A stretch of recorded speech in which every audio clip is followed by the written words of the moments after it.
ખેડાના સુપ્રસિદ્ધ યાત્રાધામ ડાકોરની અંદર પણ રખડતા ઢોરિયા ડીંગો જમાવ્યો છે। દૈનિક હજારોની સંખ્યામાં ભક્તો ડાકોરના ઠાકોરના દર્શને આવતા હોય છે। જો કે બસ સ્ટેશન રોડથી મંદિર તરફ જવાના મુખ્ય માર્ગ ઉપર જ ઢોર અડીંગો જમાવીને બેઠા હોય છે।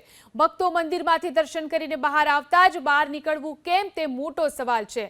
હવે સવાલ એ પણ છે કે શું પ્રશાસન રખડતા ઢોર કોઈનો ભોગ લે તેની રાહ જોઈ રહ્યું છે। હાઈકોર્ટે રખડતા ઢોરને ડબ્બે પૂરવાના આદેશ તો કર્યા છે, પરંતુ અહીં તો હાઈકોર્ટના આદેશની પણ કોઈ જ અસર નથી। પ્રશાસન રસ્તે રજળતા ઢોરને ડબ્બે ક્યારે પૂરશે તે એક મોટો સવાલ છે।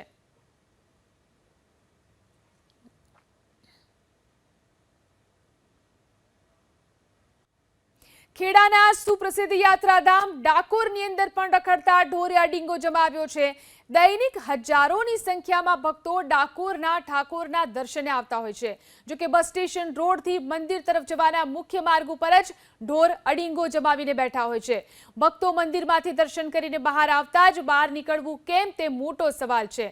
હવે સવાલ એ પણ છે કે શું પ્રશાસન રખડતા ઢોર કોઈનો ભોગ લે તેની રાહ જોઈ રહ્યું છે। હાઈકોર્ટે રખડતા ઢોરને ડબ્બે પૂરવાના આદેશ તો કર્યા છે, પરંતુ અહીં તો હાઈકોર્ટના આદેશની પણ કોઈ જ અસર નથી।